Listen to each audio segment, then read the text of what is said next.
I'm going to start with Haudenosaunee. It's in my father's language, and it means the words that come before a fallout. And it's words that are used whenever we come together in council and we have to talk about these kinds of issues. So here goes. Whenever we come together in council, we give thanks for the things in creation that gives us life and the things that sustain us.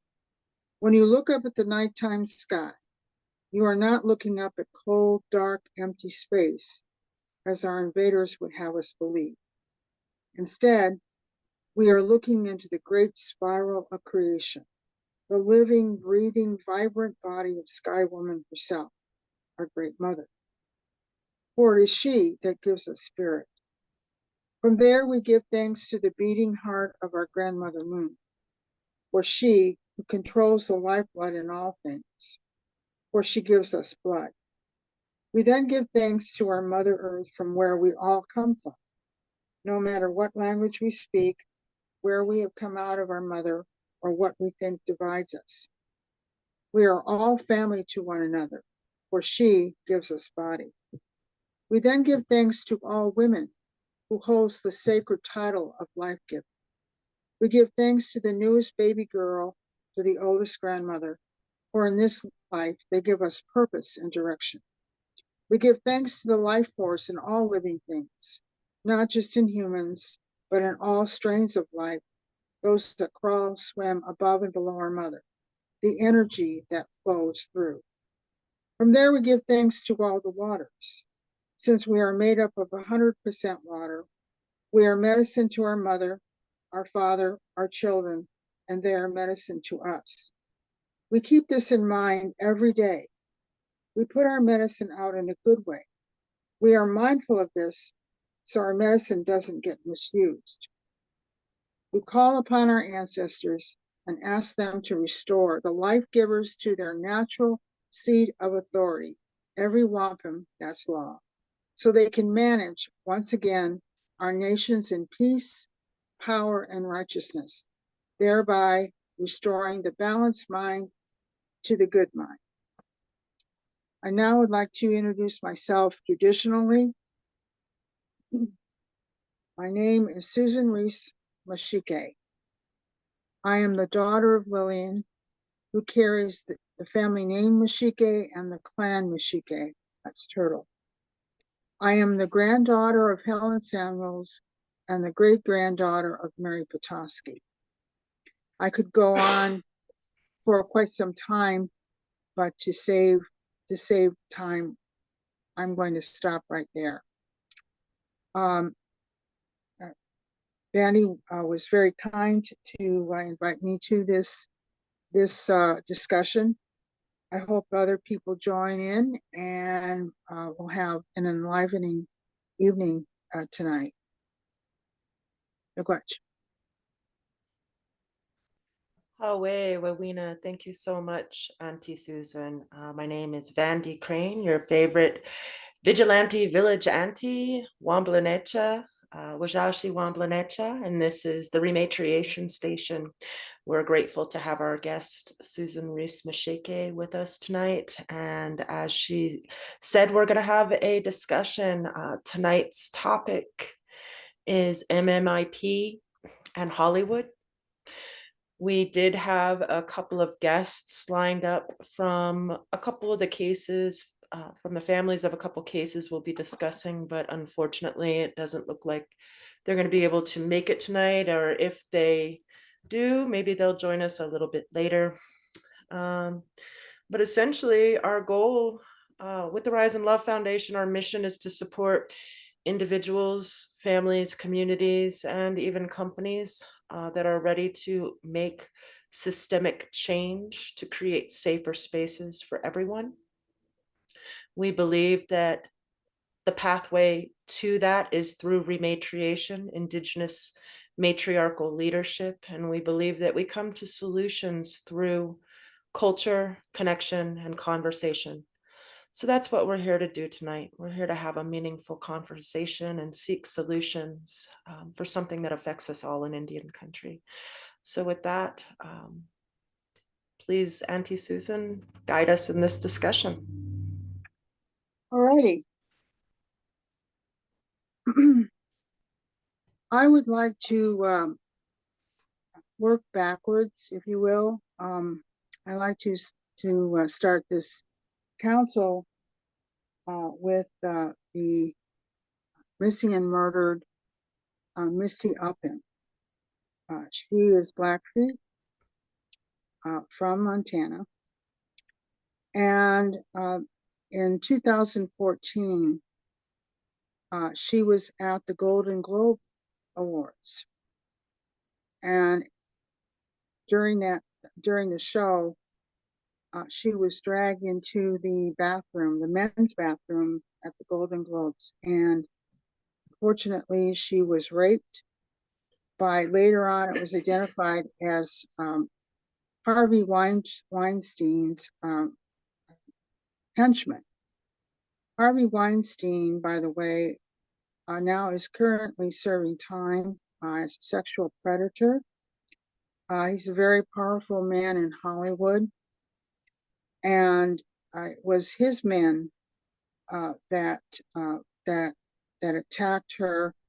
The men that were in the bathroom were drinking, and they were cheering the rapist on as this one man was raping her. She then was threatened that if she said anything, her career would be over. A few months later, she was missing for 11 days, and then there's no doubt in anybody's mind that this young woman was in fact murdered. She was found beaten, and unfortunately, there hasn't been any kind of proactive or active effort to seek her killer. I suspect that her rape and her murder are connected. It's just my own personal opinion about this. Her father, Charles Upham, has made a documentary called 11 Days. You can go to, I believe, YouTube and see it. He's been interviewed off and on over the years. And what's happened so far, I haven't had a chance to actually talk with Mr. Upham personally, but my sense is that he and the rest of the family is still in deep mourning even after all this time. Now, she is the beginning of a formation of a pattern. Now, this is just theory. This is not fact, but all facts start as theories anyway. So that certainly doesn't diminish what at least I've been able to put together. And I think that we have to start looking at perhaps even going back even decades before then, where our images in film has been very derogatory, racist. And every once in a while, we'll be the darling of the day. For example, when Little Big Man was done back in 1968 with Dan George, Dustin Hoffman was in that, and Dan George, for example, was nominated for Best Supporting Actor. He, of course, did not win. And then it was kind of really quiet after all of that, although Mr. George spent a lot of his time really advocating for Native actors and advocating the film industry, exposing what they've ignored and what they've done so far. And it did gain momentum. So here we come to 1990 with Dances with Wolves, Kevin Costner. Again, Graham Greene is nominated for Best Supporting Actor. What was interesting about Mr. Greene's performance is that if you know anything about films, back in the silent era, an actor had to exaggerate their portrayal of a character because there was no sound. So a lot of it was exaggerated because of that. Well, fast forward to 1990, the character that Mr. Green portrayed was like a silent film kind of character. He didn't have a whole lot of dialogue. So his acting had to be almost exaggerated to come across and to communicate with the other actors and with the storyline. That's something that a lot of actors don't get to practice. It was a very unique kind of opportunity for Mr. Green to be part of. Now, he lost that nomination to a gangster in another film. But his acting in that particular film was extremely unique and very well done. The director really knew what he was doing with Mr. Green. Okay, and every once in a while we'll have this huge publicity about a film, and then nothing after that. You know, we have, what is it, 30 years since we had an explosion like Killers of the Flower Moon. Okay, so this brings us up fast forward to Killers of the Flower Moon. Before I get into that, I've had my training in theater. It's been very limited, and back in the 70s, I was at UC Berkeley, and I was in the theater department, and I was the only Native person in that department. Well, fast forward 45 years later, because I fell into student default, I couldn't get back to school. When I finally did, I went back in 2014, and I went back to the theater department. And guess how many Native people were in the theater department? One. Me. Absolutely. It had not changed, not one iota. And it was really bad for me because 2 years before I came back, that very same department had done a production of Ishi. Now, Ishi is a Yahi that was brought to UC Berkeley almost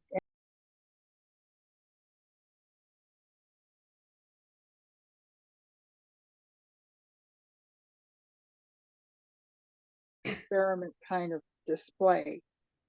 He lived at UC Berkeley as a janitor, and he was considered the last of his people, although that wasn't true. He was brought in by anthropologist Theodore Kroeber. And the drama department decided to do a play.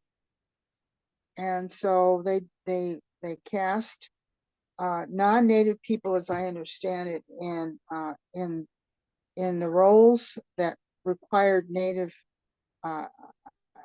portrayal. And when the local Native community found out about it, it exploded. People, students, the community, all came down on the drama department at UC Berkeley. So they went into some kind of negotiation, and what came out of that was that the department did promise the Indian community that they'd never do something like that again. They'd always be very considerate, very culturally aware of doing a production like that. Well, I came back, and I was the only one. And when I did come back, a grad student, non-Native grad student, by the name of Caitlin Marshall, decided to do an analysis of a play by the name of Metamora. It's an archival play that was produced in 1824. And it it it told the story of the noble savage. I won't get into all of the storyline or anything, but basically it became the Rocky Horror Picture Show of its day. In fact, it toured for 60 years, if you can believe that. It toured through the Trail of Tears, and even in the towns that he would go to. In fact, there was one town, as I understand it, that was on the Trail of Tears. They, as they were doing the play, the people were walking on that Trail of Tears at the very same time. Over that period of 60 years, people would come and dress up in costumes. They're completely and totally in love with this play. And so the class, I brought that information to Caitlin. I wanted to get into the class, enroll in the class, but the department did everything they could, so I couldn't enroll. So they figured, okay, she won't be able to take part in this. And I had already promised Caitlin that I would help her teach the class, because she actually, wonderful woman, she actually said the first day, I don't know anything about Indians. And I thought that was a great admission. So then I walked up to her after class and I said, well, I will help you teach the class. In the meantime, I was trying to enroll in the class. And after 6 or 7 weeks, that was almost halfway through the semester, we finally gave up. But I knew I had to continue to fulfill my commitment to Caitlin. So I spent the rest of the semester co-teaching the class. I had a great time. It was a wonderful experience. And I brought additional historical information to the class. And I wanted them to know that when this play was going on and it was commodified and commercialized, the people were literally almost walking in front of the theater that the production was there. And I wanted them to get a hold of that picture. One of the things that they had a really hard time with is the concept of what we consider family. And we spent half of the semester trying to get these students to understand. They finally did almost near the final. It was, and a lot of the students were foreign born. And so they really had a tough time with that, but we finally managed to get them to understand that. All of us had a great time in that class. It was a great opportunity for me to do a cold read on some of this stuff. And it gave me a new badge of confidence that even after 40 some odd years, I still had it. Because when I was in the department, I was told that I had great promise. And I would have completed my education except for this defaulted student loan, and my financial aid ran out and I couldn't get back until 45 years later. So I've come to find out that when we're in show business, we don't get work. The reason we don't get work is that there isn't enough playwright or screenwriters and enough production companies who are willing to invest in our storytelling. And it usually has to have some great big high profile production company or celebrity like Kevin Costner. Of course, here we are with Martin Scorsese and Leonardo DiCaprio. Backtrack a little bit. When Misty Upham was raped, she appeared in the film Django. It was a Quentin Tarantino film about slavery, And Leonardo DiCaprio, interestingly enough, starred in that play with her. For whatever reasons, she had 3 or 4 scenes in that film, and Tarantino decided to take all those scenes out. But after she was murdered, he put at least 1 scene back. Okay. Hmm. So the connection between Leonardo DiCaprio, Harvey Weinstein, and Quentin Tarantino were pals. There's a connection there. We may not know exactly what that connection is, but we've got some high-powered commodification going there. And of course, which brings me to Lily Gladstone.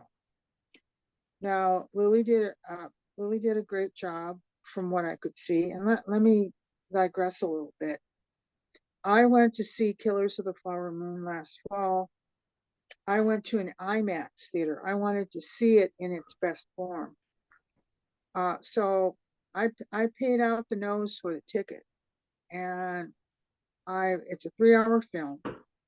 And halfway through, I had to get out of there. It started making me sick. And I did get out halfway through.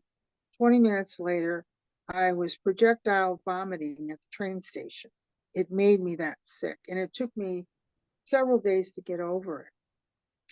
And I found out that a lot of the other Native people were having the same reaction to it.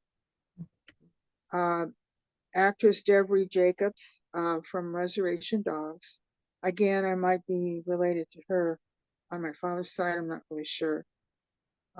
But she came out with a Rolling Stone interview and trashed the film from up one side and down the other. Mm-hmm. Then Lily had to come in on social media to try to do damage control.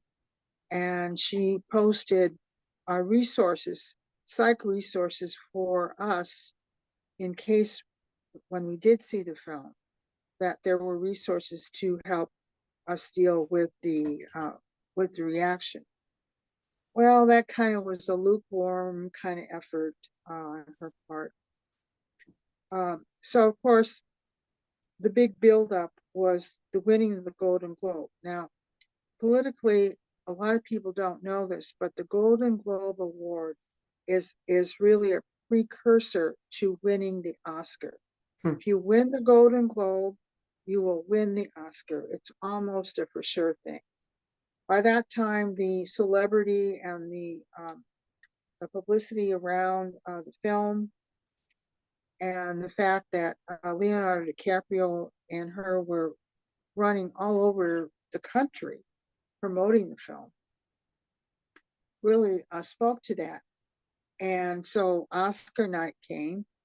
Everybody knew that Lily Gladstone would win the Oscar. Well, she didn't win the Oscar. All this big buildup, and everyone was scratching their head trying to figure out why she didn't win. Well, here enter my theory. This is only a theory, it's not a fact.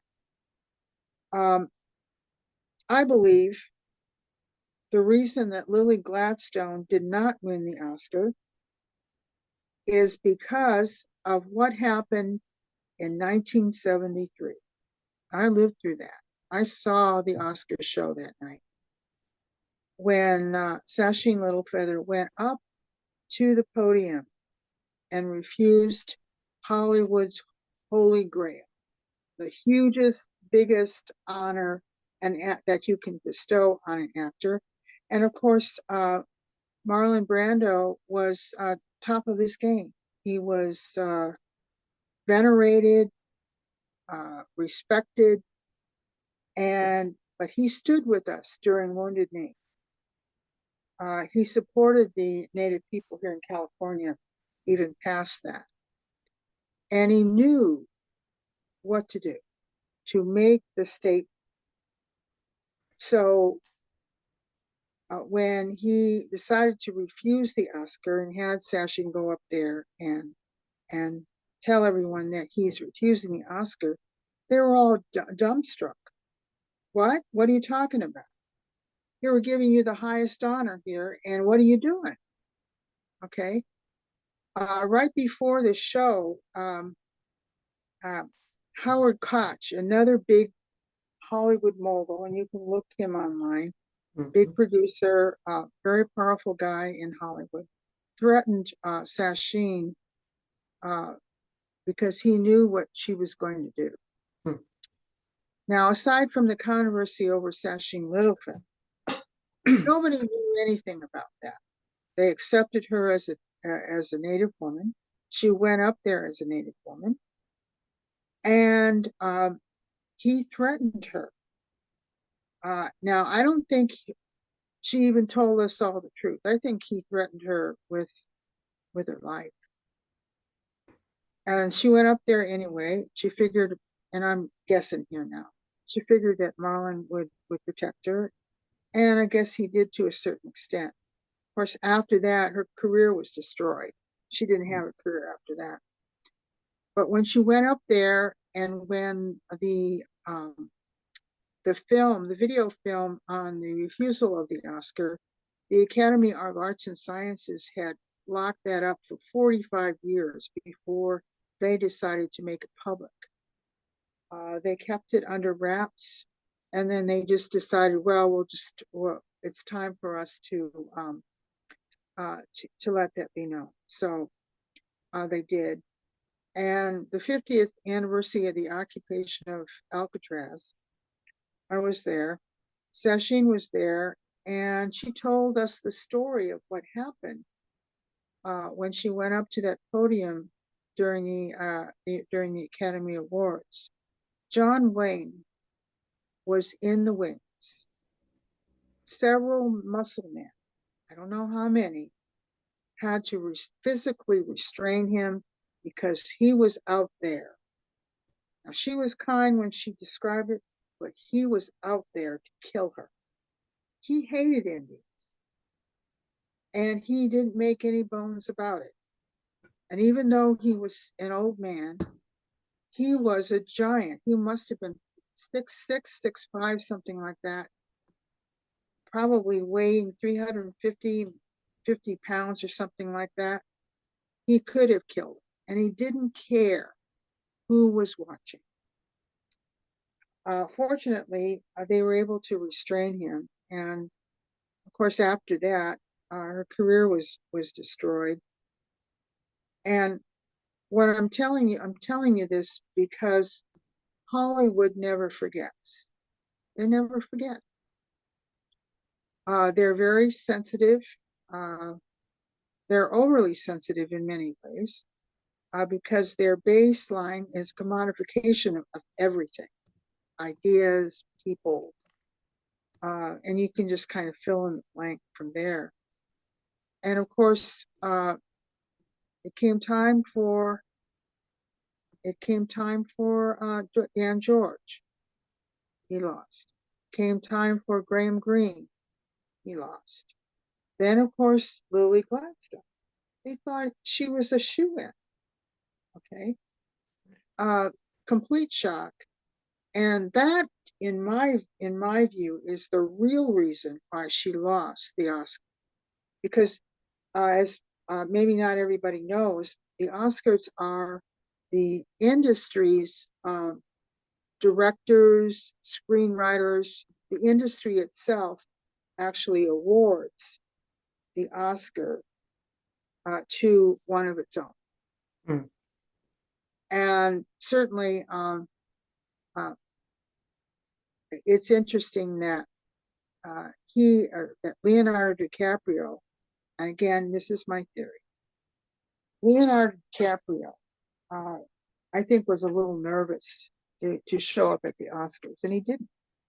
He showed up at one of the parties afterwards, dressed to the nines, of course. And I think he was afraid, to tell you the truth, that Lily was going to blow the whistle, and she was going to speak the name of Misty Upham. and what happened to her. And I don't think he wanted anyone to know that there was any connection between him and Misty. And then 10 years later, you have Lily Gladstone. Okay.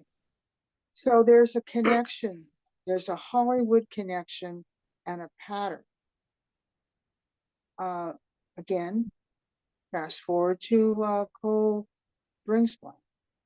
Now, his face looked like a painting. Okay. Young, vital man of 27. He already did gain a certain amount of celebrity, right before his death. He was on his way. And I think there is something that's very germane to everybody that I've mentioned. There's a connection there. There's a corruption there. That if we touch the skirts or the pant leg of somebody who's famous, we're putting our life on the line. And it's my guess, again, it's not a fact. It's just my theory. I think Lily was threatened just like Misty was.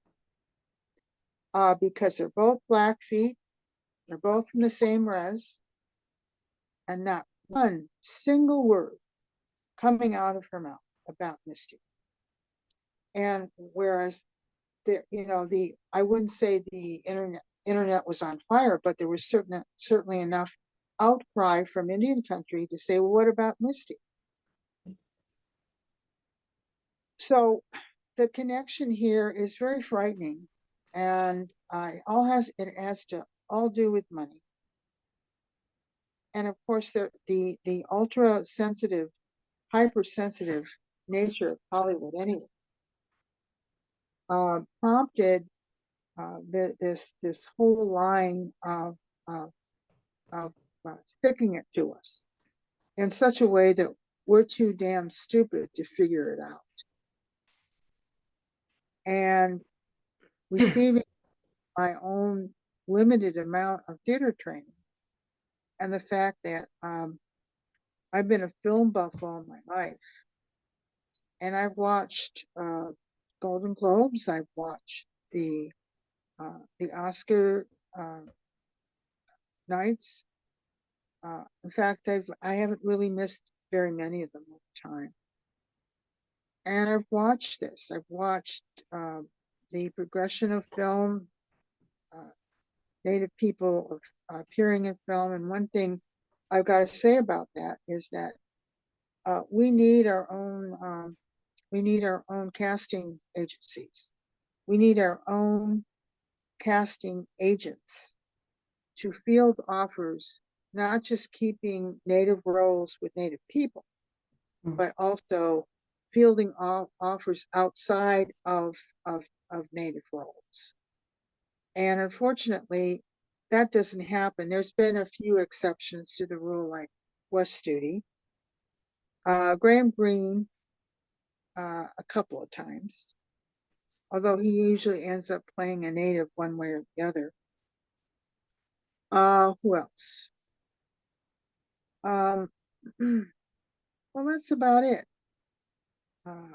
We don't get work. Adam Beach. Okay, Adam Beach is another one. But his career has waned over the years as well. Where are you going to find Native films in the last 20, 25 years is in Canada. Canadian filmmakers seem to have a different kind of attitude, and they put their money where their mouth is. Even television productions, when they do a story on Native people, at least in my opinion, of high caliber, it looks like a full feature length film, right then and there. Then you couple it with Missing and Murder. It's almost like a movie inside a movie, and that kind of takes it to coastal. And I really wish, the Brings Plenty family was here. The people that I always call the pretty names, Brings Plenty. morning stuff. I've always felt that their names kind of fell off the tongue in a really beautiful way. And him being Cheyenne River. And I know some people there as well, but we get into discussion of this murder, and there are a lot of things about that, especially with the Brings Plenty case, call it a case now, that I'd like to bring some attention to. Okay. I took an excerpt out of a Native News Online article when they found coal. And I did a small analysis of that to take it apart to make us look at a different perspective. This is from Native News Online. He was posted 4/13/24. Brings Plenty was found dead in the late morning hours of April 5th near an abandoned vehicle in a wooded area of Johnson County, Kansas.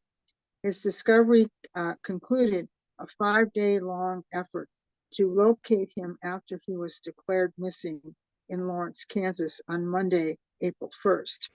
Nearly 100 volunteers, law enforcement officers involved in the search who utilized drones, kayaks, horses, and vehicles. While his cause of death has not been released, an investigation found no evidence of foul play, according to a statement by the Johnson County Sheriff's Office. Well, around this very brief part of this article that Native News Online failed to ask. And I want to make a little comment about Native journalism. Really exploded after Standing Rock. We had a few Native news outlets online and in print, but it wasn't a whole lot to write home about after Standing Rock had exploded like nobody's business. Okay. And I found that in the last 5 years, maybe, Native media has been drifting towards mainstream media like nobody's business. A great example of that is Indian Country Today. Indian Country Today has been around for a very long time. Now they're headquartered in Washington, D.C., with podcasts, their own TV station, their own radio station, their online news every day.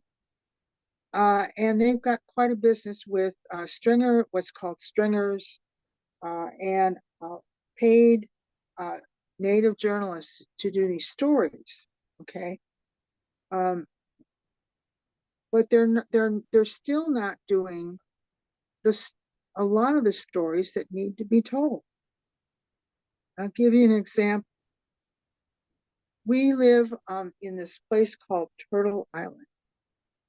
It's north, south, east, and west.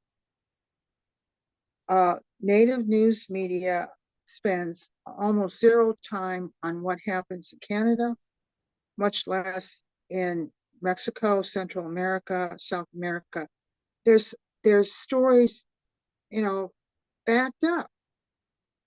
Yet there's no effort to really represent Turtle Island. An example of this is more closer to home. It's in Winnipeg, Manitoba, where over the last 2 years there have been an occupation of the landfill, the garbage dump. And what has been going on there is that bodies have been dumped in that city dump, with the city of Winnipeg refusing to retrieve the bodies. It's already gone up to a federal level, which it didn't have to, and the exchange of accountability went from the city to the province, and now it's on the federal level, when in fact the blame lays squarely at the feet of the city of Winnipeg. They have violated their own rule of law. Bodies have been dumped by a known white supremacist with ties with sex trafficking in Europe. Great big story. What's going on with that? Indian Country Today should be following that. Native News Online should be following. Local and national, Native news agencies on the radio, podcasting, wherever, should be following that particular story, and they're not doing it. So I took a closer look at that, and I had to figure out, okay, what's going on there? Well, they're moving away from us instead of coming in closer to it, because we've got stories in real life here that need to be told. They have now contributed, in my view, the scourge of missing and murdered. Yeah. And it first went to women, then it went to babies, elders, and then of course the last group of missing and murder are young men. Yeah. But there's elders too. They want us all gone.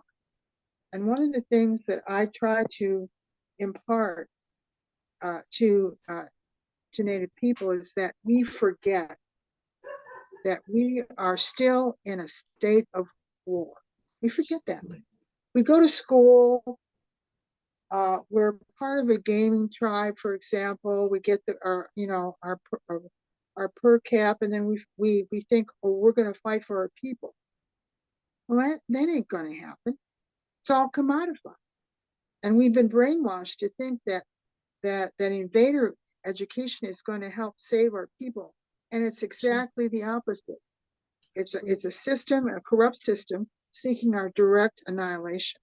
We're not spending any time on our traditional knowledge, on our own sciences, on our ways in which we can live again, ways in which we can love again. Love. We've got to start living and loving each other again. Absolutely. How can we do that when we're being sidetracked and brainwashed and into thinking that, for example, invader education is going to be the ticket? It's not the ticket. I walked away from my own education when the light went on, because I knew I could no longer take part in a corrupt system directed at our total annihilation. So I'm trying to get all of us to realize and to be mindful that we're still in a state of war. We have to keep that in front of us, because we're not going to be able to seek out the solutions that are necessary for anything to change. We have to teach our young people to love themselves. What does that mean? What does it mean? It came out in the Great Law Recital today. What is peace? Nobody knows what peace is anymore. It's been lost in the midst. Okay, and we have to get back to that. So, especially out west here, where the women, and I might make some enemies here, the women are forgotten in many of tribal nations here in the West. They think it's men, and it's not. Go back to your creation story. I encourage people now, because we talked about this today in Lower Side. We have to go back to our creation story. The truth of what happened, how we came to be. It's the women. It's the life giver. We call the shots. We don't call the shots, we die. And of course, the ongoing example of that is how does the bear know how to be a bear? Bear doesn't know how to be a bear through its father. A bear finds out how to be a bear through his mother. His mother will fight to the death, will tear up the father if they try to destroy the cubs. Absolutely. This is a fact. We have to start looking at all the examples that we live around and know that there are solutions to these questions, but we have to come out of our coma and start looking up at the light, walking in the light, walking in peace, and figuring out what we can do to make our life better. And we have failed as elders. And I include that in it. I'm part of the mix too. I can only speak for myself. I can do what I can as an elder, like being on this show and talking about this stuff. But I'm only one person. But I'm as guilty as anybody else because I'm still in that same boat. And the only thing I can do is point it out to the other elders. We have not done our job. We want our young people to listen to us, and then their excuses. Oh, I'm too tired. Oh, they won't listen to me. Well, I'm going to tell you something. My elder some time ago told me, because I talked to her about this, and she said, what you do is you speak the truth until somebody listens. You don't give up on that. You have an obligation as an elder, and you're here, and you're not fulfilling your obligation. So guess what? Creator's going to take you. Why even bother wasting your time? What do young people have to look up to? Or they look up to a phony kind of reputation that you somehow created over time. That isn't the truth. We're all accountable for what we're supposed to be doing. We're all supposed to know what our purpose is and fulfill it, and have our young people there close to us, encouraging them, loving them, teaching them how to love themselves, especially the young women, the life givers. We hold that sacred title of life giver, and we have to teach them what that means. So this corruption that has invaded the whole world,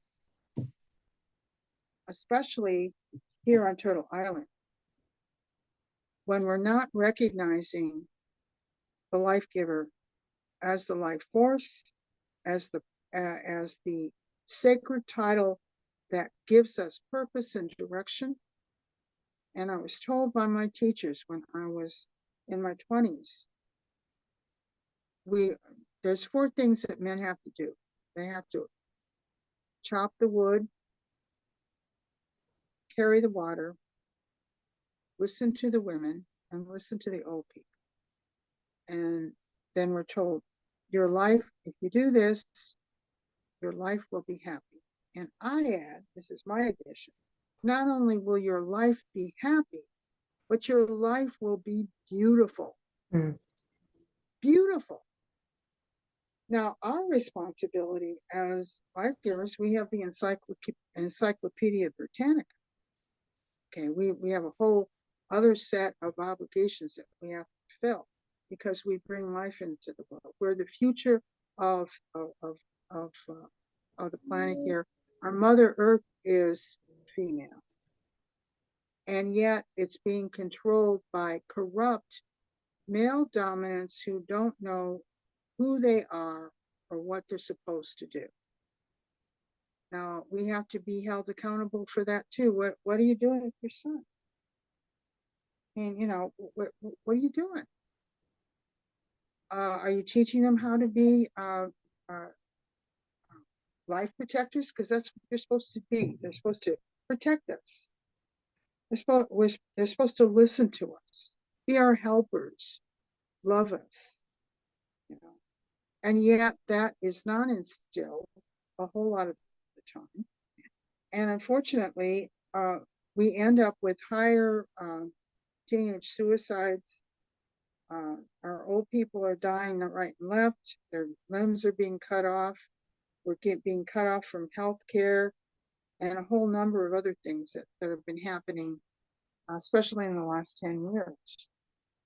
So our missing and murder is a reflection of what we're not doing. Not who we are, it's who we are not. Mm. We have to start looking at a different picture here and take responsibility. And unfortunately, accountability is something that it's always the other guy that's accountable. And if we don't hold our own people accountable, we don't have any right to hold anyone else accountable. We're accountable.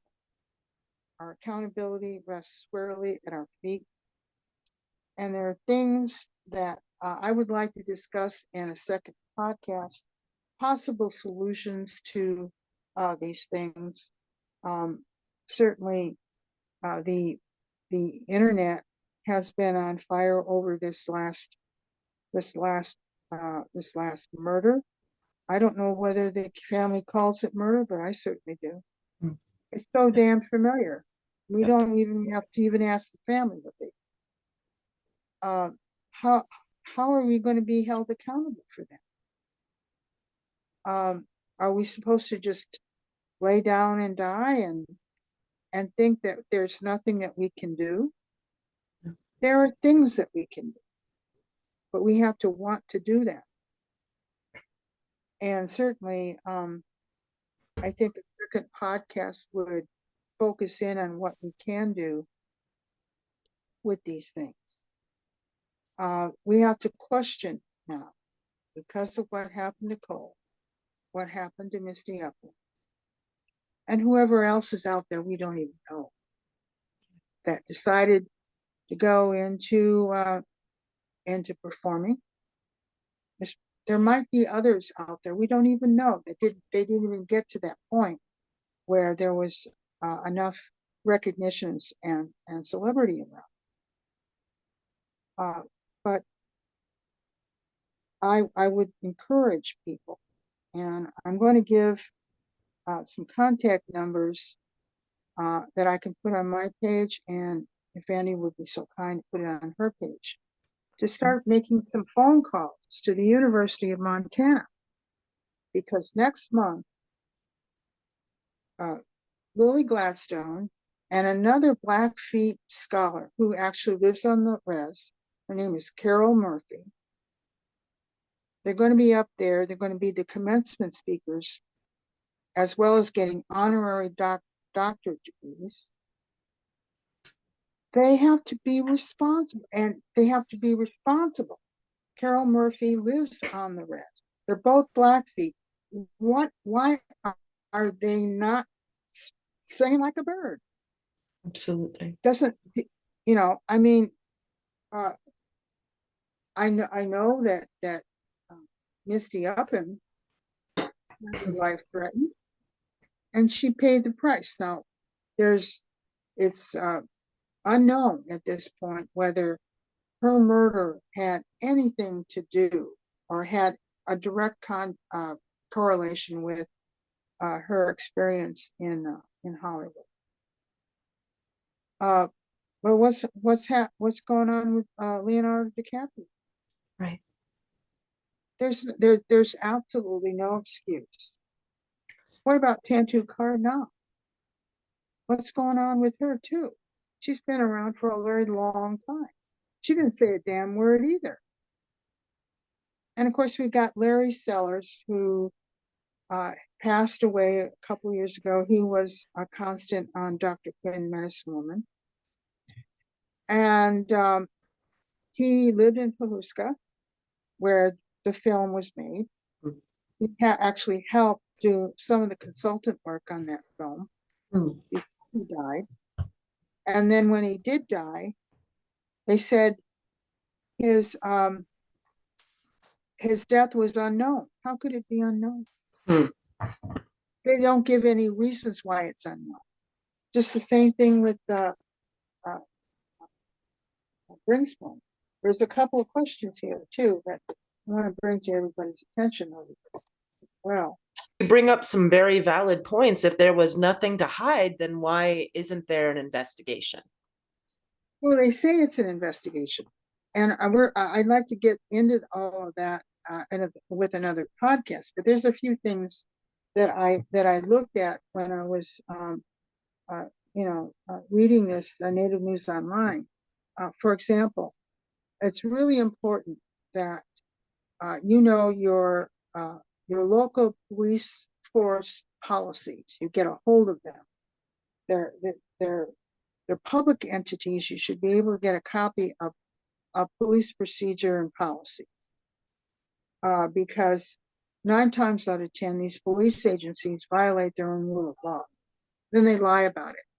This happens all the time. Mm-hmm. It says, again, I think I brought this up, with 100 volunteers and drones and kayaks and horses and vehicles.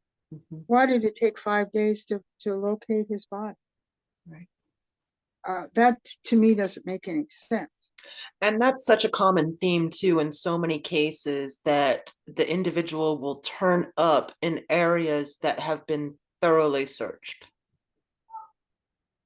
Absolutely. And one of the things I do recommend for families to consider is that when your loved one is missing, do not hesitate. Organize for your own search and rescue party. Don't wait for law enforcement. Don't wait for a permission from the corrupt tribal council. You have a right as a tribal citizen, not a member. We got to be careful of how we think of ourselves. We are a nation, and the sovereign power is not with the leadership of a nation, it's with the citizenry. That's according to international law. Okay. Take charge. Start looking for your loved one immediately. Do not wait for the other guy to come in and help you rescue yourself, because it's not going to happen. 9 times out of 10, the local law enforcement, especially if it's near a border town near a reservation, what they're going to do is they're going to be complicit in the missing and murder. They're not going to help you. They're going to try to cover it up. And when they establish tip lines, don't trust that any more than you can throw it. You want to establish a tip line. You, the family, establishes its own tip line. Mm. Don't depend on the police department to do that. Okay. Also, police procedure. Now I've run into this a whole lot with other cases. Not that I'm vastly experienced in this area, because I'm not. But the ones that I have been exposed to, they'll say, well, we can't say anything until our investigation is complete. Well, according to this, they've contradicted themselves. His cause of death has not been released. An investigation found no evidence of foul play, according to a statement by the Johnson County Sheriff's Office. Well, they just contradicted themselves. Mm-hmm. They shouldn't be talking about the case at all, right, until they do find cause of death. And they shouldn't be drawing conclusions where they screwed up, found no evidence of foul play. They just incriminated themselves. Absolutely. So this happens over and over again. And another thing that I do recommend that families do, and I guess a funding source has to be established. I think it should be on a national level, where families can hire their own pathologist. And the reason for that is coroner is usually part of the corruption. They either don't do a good job or not, and you're not going to get the body of your loved one intact, because they're going to take body parts out and all that without getting too graphic here. When we have our second podcast, I will talk to you about what happens in the death care industry. I did consumer advocacy from 90 to 93 on what happens in the death care industry, the crematoriums, the funeral homes, the unregulated industry that makes billions of dollars off the pain and suffering of other people. I encourage all of you out there, once if you do get your loved one back, you can, number one, hire your own pathologist. Number two, if it goes to the local coroner, make sure that all the body parts are in there. Don't let them do away with that, because that does happen as well. And when you make a decision to practice your traditional burial practices, you go all the way. You don't go half the way where you're practicing the prayers and all that, and then have your loved one at a funeral home. No. Because that industry is corrupt. All they want is your money. And this funeral home with Cole, they got free publicity, and they're making money off his body. I mean, that's the least of it. With your traditional burial practices, you already know what instructions. It's not going to cost you. Not going to cost you very much money, and you bite the bullet, because there's going to be excuses. Well, members of our family can't make it tomorrow, and we have to. We want to make sure that they get a chance to view the body. No. For example, with my father's people, you have to bury the body before the sun goes down. Same day. And I assume that other traditions are like that. Their body is taken care of, put to sleep as soon as possible, and then at some later point you can have a gathering of people commemorating that person. And this whole business of celebration of life, what bullshit is that? Don't celebrate somebody's life after they passed over. We always wait a year. Generally speaking, in most traditions, we wait a year before we celebrate their life. Usually, here in California, the burial practices here, our traditional burial practices, is that we do a burn. People do a burn here. They burn their possessions. They might give some possessions to family members, that sort of thing. But they do a ceremonial burn of their clothing and things like that. And you're not supposed to mention their name after that.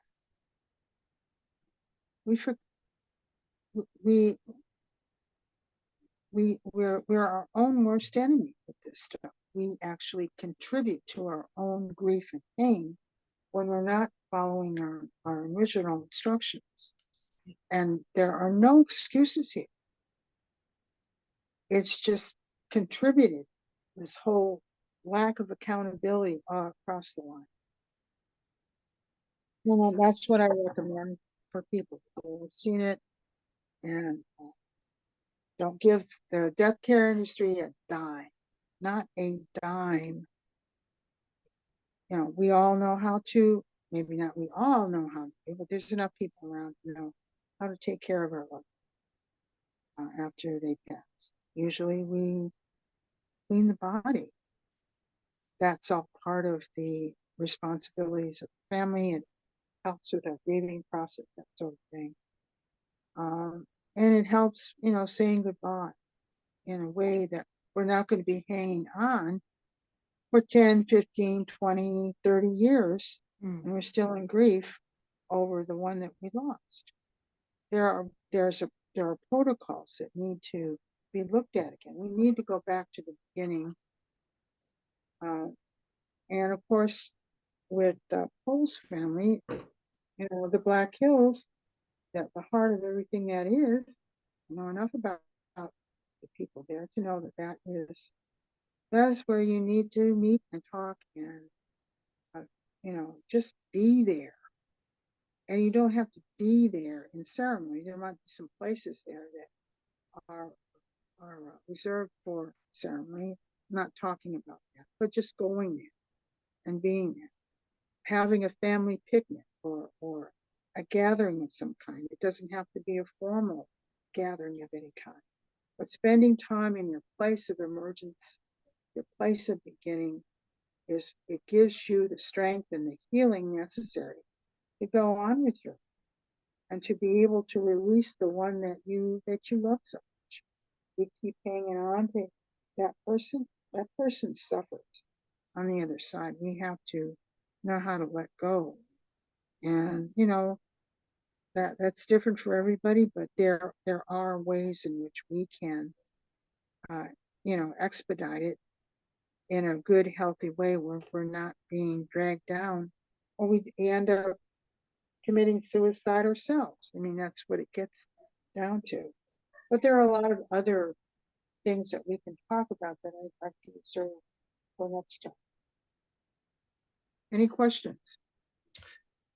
Well, I think the one thing that keeps coming back up for me, and I believe you mentioned it before we started recording, is just how many people get paid to lie in this world, and the detriment that it's having. I know we've had different conversations about particular journalists that seem to have launched their career off of potentially lying about someone. And I was just wondering if you wanted to speak to that a little bit. Oh, okay.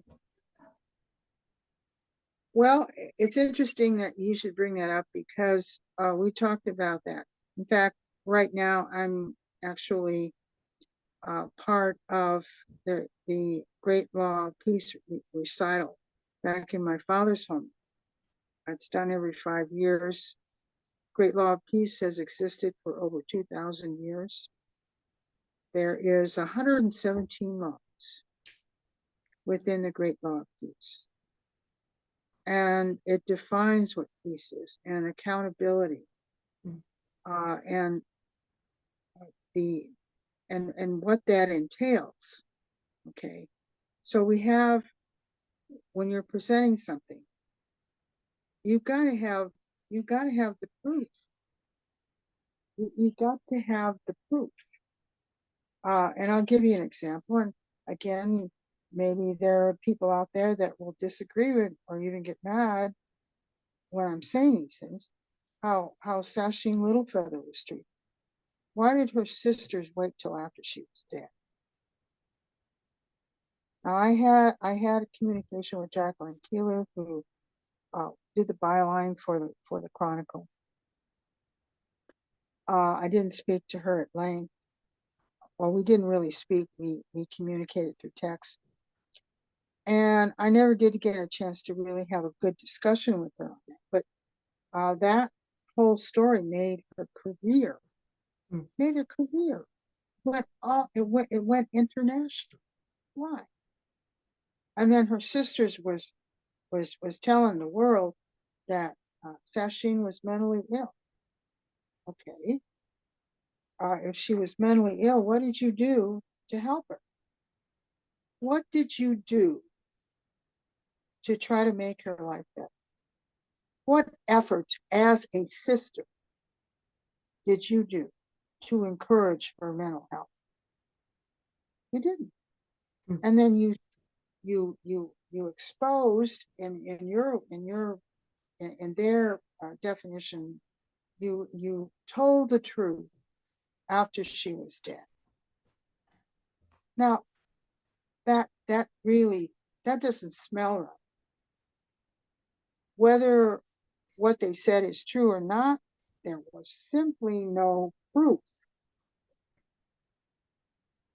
And even though Jacqueline Keeler cited certain things, she didn't bring it forward, at least enough to convince me. Plus the fact that there was no one to challenge anything, any of it.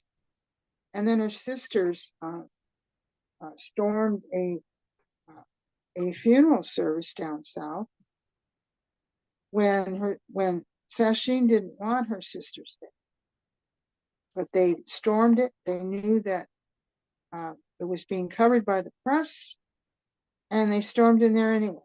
What's up with that? And of course, they had their own saddle business, which they actually attached to, the whole publicity. So their motivations were not honorable. And I don't think that they really wanted or cared to talk about the truth. They made absolutely no statements as to their accountability to it. And of course, no one bothered to ask them why now? Why wait till she's dead? Because she had breast cancer and she was sick for quite some time. They could have come out with this a long time before that, and they didn't. So their motivations are very suspect. Okay. And here's the other thing. And I know I'm going to probably make some people mad about this too. Buffy St. Marie. Okay. Now, you have to know Canadian history to really appreciate the possibility that the records that she should have had, she didn't have, because it was common practice, especially, well, I think she's my age. Okay, I'm 74. They would disappear. Some of these records weren't even created. So there's a lot of Indian people in Canada that have no identity because of it. I mean, if you're going to look at documentation and that sort of thing. And again, where's the proof? I mean, I didn't see it. And so I know that Buffy spent her career helping us. She did. She led her celebrity at Alcatraz, and it wounded me. She was there for us in a very positive way. And frankly, I don't think she looks Italian. And what's that all about? Anyway, that's just an off comment here. But to me, the evidence that was presented to say that these two women weren't what they said they were, it's very thin, very thin. Sasheen. Now, their sister said, we're Mexican. What the hell do they think that means? That doesn't mean a damn thing. They're indigenous. And why haven't they tried to find out their identity, what they say they are?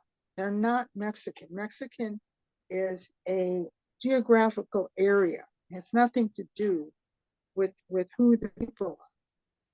So they have fallen short of being accountable for who they are. And of course, what happened to her, that went around the world too, and they made money off of that. So it's tainted in the very least. So the jury's out when it comes to those two women, as far as I'm concerned. If you're going to present anything like that, you better damn well have the proof. Frankly, the proof that they offer was very weak, very weak. And the motivations behind them bringing that to the world's attention is also very suspect. It doesn't, there's something not right about it.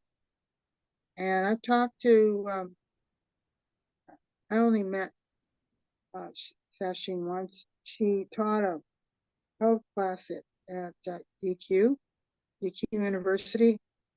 I didn't know her at that time, but she spent a lot of time in this community. But I didn't know her directly. You know, I met her a couple of times. And as far as Buffy's concerned, she comes back here every once in a while. Okay. Now she got an Oscar. She's the only Indian that got an Oscar. She for her song in Gentleman's Officer and Gentleman.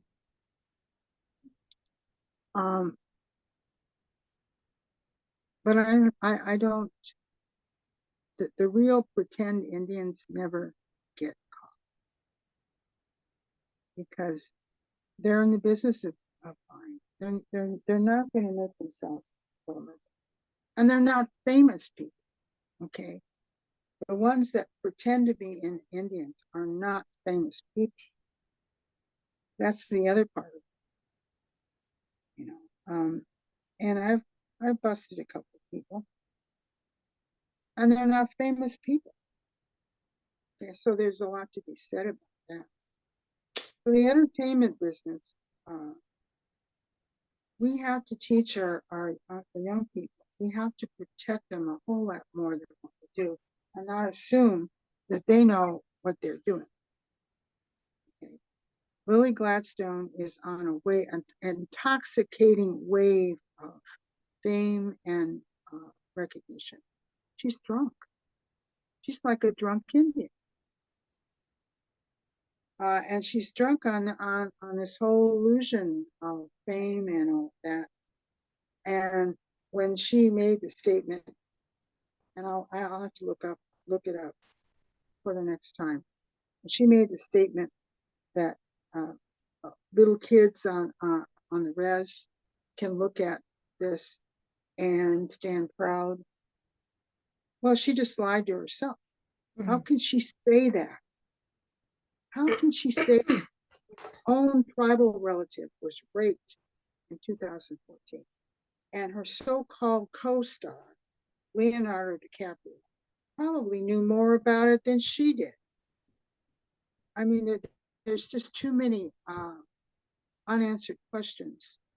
And so when you're doing something like this, when you do speak the truth, you damn well better have clear and convincing evidence that what you're saying is the truth, and that your motivations for telling the truth are right, are not there for some other reason other than just telling the truth. And that's all part of, you know, who is Jacqueline Keeler? Does she love herself? How does she really feel about herself? And does she really feel justified in taking part in all this character assassination after the person who did not have a chance to even fight back? What's that all about? I mean, I don't know. I mean, I've been in Indian country for 52 years, most of which I didn't get paid for. So there were a couple of jobs I had. Then there was a job or two I left because of the corruption. Well, I said, I'm not taking part in this, and I left a job. But for the most part, my service to the Indian community, the Indian country, has been volunteer. And if anything, it's cost me money to participate. And I tell young people, okay, you want to serve your people? You're not going to make any money with it. And if you think you do, you are. You better not. We don't need you. your motivation has to be honorable, pure, and you do it for those who are coming after us, the future of the Indian people. That's who you do it for. You don't do it for yourself or your family. And you make your decisions accordingly. And what my elder told me too, you never do anything to shame yourself, your family, or your people. So I've taken those kind of things. And I've learned a thing too. I've actually looked at my education the last couple of years, and it's stellar. But I knew I had to walk away from it because I didn't realize what I was doing was taking part in my own annihilation. And I knew I had to stop immediately. I stopped just like that, and I haven't looked back since. So we really truly have to look at what we're doing and why we're doing it. And we don't handle fame very well, obviously.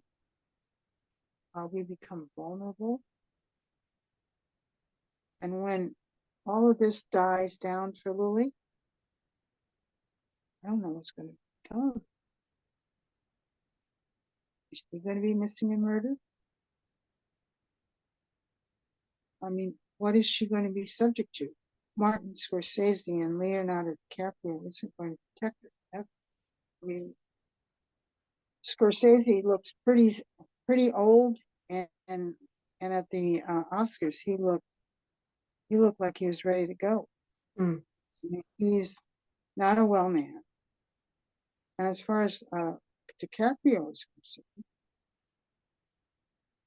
obviously he has not done the honorable thing, because he should have spoken up.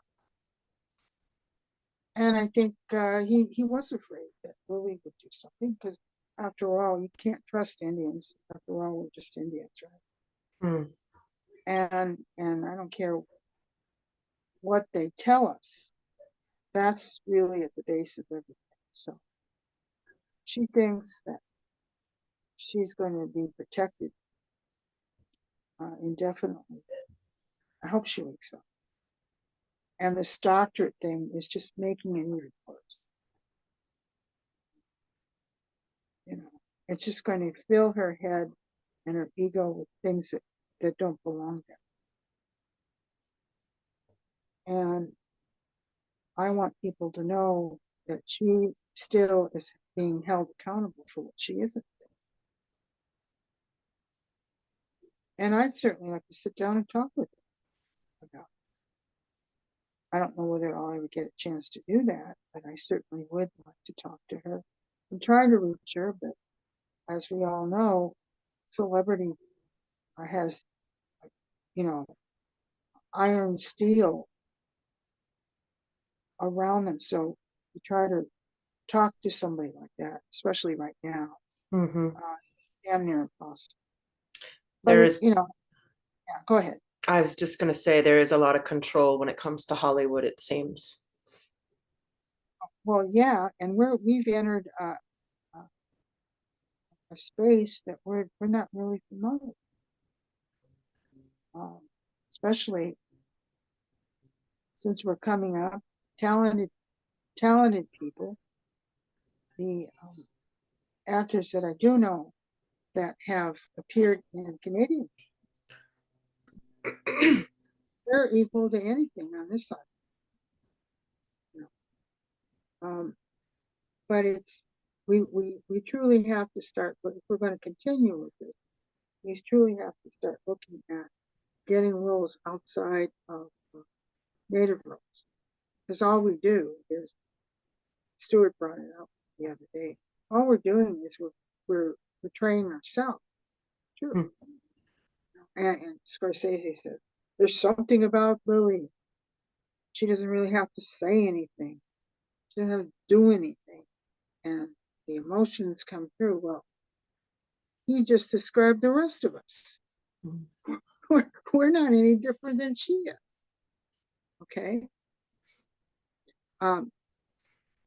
but the thing is that if we want to go forward in show business, we better put some protections around ourselves that we didn't have before. I think there's a real connective tissue with all of these things that are going on. And of course, I wanted to talk about, maybe next time, I wanted to talk about Cole's sister. And when did this happen? She was also found in a wooded area. What is this, a movie lot? I mean, this is very weird, similar circumstance. Yep. You know, and of course, we all know that Lawrence, Kansas, Haskell is Indian country, and we have to really be careful on being there. And there are places up in Northern California, for example. There's no way I'm going to be there by myself, even now. Okay, the Wild West is still very much alive. Absolutely. And it's going to be up to us to continue to tell our stories in the best way we know how, and to speak up when there is an injustice like this, and know that there are those out there that are accountable, including ourselves. We have to own our own accountability and know what that is, know what it means. And it's not going to be, a lot of it's not going to be complimentary, you know, and that's really the only way it's going to calm down and stop. But I've been reading the missing and murder from one site. I mean, it's just almost staring. What the hell is going on? Why haven't we figured this out yet? What's the we have to figure out the common denominators of this whole thing. We haven't done an analysis like that. We just react. And we don't go any further, and we have to educate ourselves on what rights we do have and how do we exercise. Absolutely. So again, that's a topic for this next podcast.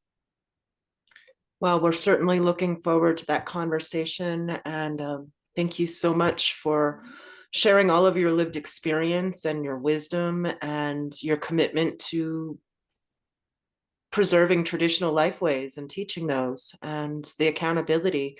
That's something that's greatly missing everywhere, really. And as Indigenous peoples, that's something that's in our blood. So it's absolutely vital that we lead the way in that accountability. And again, my heartfelt support and encouragement to the Brings Planning family. Absolutely. Something I would have a chance to speak with them. But there are answers. And what happened to Cole, there are answers. And I'm glad that he had a ground. Information, no, manipulate us. Especially if a body has been around for a while. Well, best way of dealing with that is to cremate it. No. We have to follow through on our traditional burial practices. That's what I'm encouraging.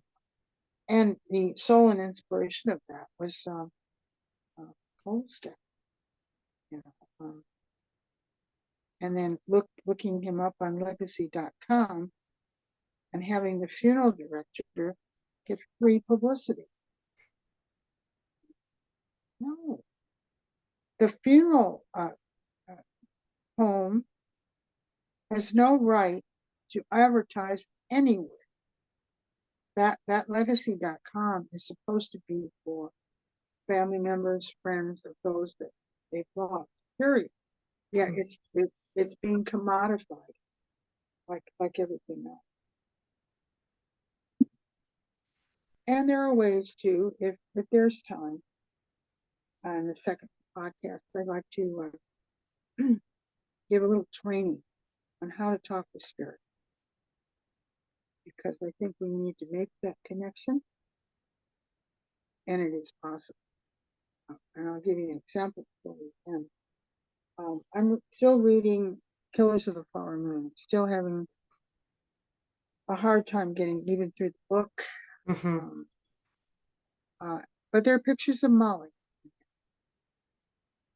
And so I started to talk to her. She's delightful. She's an easy spirit to talk. And what I wanted to do, if I ever got a chance to talk to Lily, I was going to ask her, have you even bothered to try to talk to her? She probably hasn't said one single word to her at all. And I certainly still would like to talk with the consultants of that film. I want to know exactly what they recommended and what Scorsese decided to ignore. You don't have native consultants on a film like this without really taking what they're saying seriously, or putting them off. I want to know what Scorsese's attitude was about that. I want their perspective.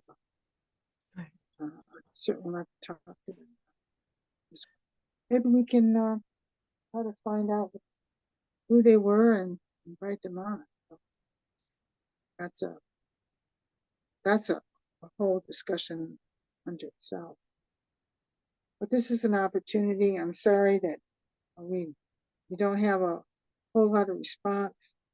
Maybe the next time we will, depending on getting the word out. But certainly what's been on Facebook has been rather overwhelming. I figured, okay, they're going to show up. They did. Okay, why not? Right. Why don't you show? Does it mean that we have to advertise this out, have money to advertise it? I mean, that's ridiculous. Right. The opportunity is here, yet people aren't taking it. And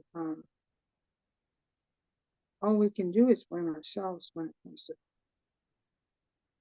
So I'm hoping next time we'll be able to garner more interest and have them show up, especially these young women that are posting all this information about missing and murdered in Kansas. I mean, it's rather astounding. Yeah. And this huge post that went on for pages, it seems. And I will be responding to some of it when I get a chance. But missing and murdered, how many of these people have gone to Europe? Some of our people are in Europe, sex trafficking stuff. No one's done anything about that either. So there's a lot to this that we don't even know about, because we never bothered to look. We don't know what we don't know. Yeah, or we're too afraid to take the responsibility to find out. Frankly, I think that's what happened to Lily. I think that's what happened to Carol. I want people to start communicating, at least with Carol. Lily's another entity there that's very difficult to reach, but Carol is not. She's got a Facebook page, and I think that the University of Montana should be, there should be phone calls, there should be inquiries. So that's our call to action, is you're asking listeners to reach out, you're asking community members to reach out to Carol, was her Murphy, Carol Murphy, the Blackfeet Nation, and the University of Montana as well. Missoula, yeah. Missoula, and we'll put that contact information in the details. We'll put links as well. And I believe you mentioned a movie that's available on YouTube about the Misty Upham story called 11 Days. We'll link that in the bio as well. So you can follow up on the call to action, and you guys can follow up on the documentary that Auntie Susan mentioned. And I just really want to thank you again, Auntie Susan, for bringing your lived experience. You're such a wealth of knowledge and wisdom, and really encouraging us to embrace our traditional life ways and not do things in a half-assed way. That's so important. And speaking of being self-supporting, the Rise and Love Foundation has been volunteer run for 12 years. I have been the volunteer director. We don't get big funding. We get micro grants and any profits off of my book that I wrote called My Body, My Soul, One Woman's Journey to Reclaim Both, my journey of recovering from being trafficked as a minor and my path to finally learning how to love myself and being able to share that love and protection with others. That's a great way to support the Rise and Love Foundation, is by purchasing that book. It is available online. Otherwise, if you'd like to make a donation to the Rise and Love Foundation, you can go to www.riseandlovefoundation.org. There should be easily accessible donation buttons. We are fiscally sponsored, so those donations are tax deductible. And I would like to thank our sponsors, the Wakaneja Tatanka Oyate, the Buffalo Youth Nation Project out of Cheyenne, Wyoming. They're doing a lot of great work and they support our work as well. So we're really grateful to have that relationship with them. And if you have any questions about the Rise and Love Foundation or any of our work, you can reach out at info@riseandlovefoundation.org. Until next time, thank you so much for listening, and we'll see you. I'll offer my email address if anyone has any questions at all or suggestions for that matter. This discussion needs to continue and build, because this is what's lacking. We don't have an outlet. I mean, there is Facebook and all, but that's not enough. We need voice to voice, eye to eye, personal conversation to talk about these things. And certainly, I'm open to any new ideas, any old ideas, any ideas I didn't mention. You know, we all need to bring all of that information together, and really have guts and integrity to step forward. Because when we represent our people, we make a commitment that we're willing to give up our life for. Absolutely. That's the bottom line. And this stuff, there's so many things in Indian country where your life is put at risk, but you make the decision. And once you make the decision, you know that your life could end. Yes. But that's the kind of commitment that's necessary to remove, to heal, and to move forward in a good way. Absolutely. Miigwech to you. Thank you. Wewina, thank you. In the words of Crazy Horse, only the earth lasts forever. So absolutely, let's take Auntie Susan's suggestion and have that courage to make a positive change for the next 7 generations. So with that, thank you, Auntie Susan. We will link your email in the bio as well, so anyone can reach out to you with those questions, or hopefully we can get a hold of future guests and keep this dialogue going, because it is so important. And even if we can't get future guests, we'll keep dialoguing, because no one can shut us up. So with that said, Doksha, thank you so much. And we look forward to our next call with you. All righty. Have a good night. You too.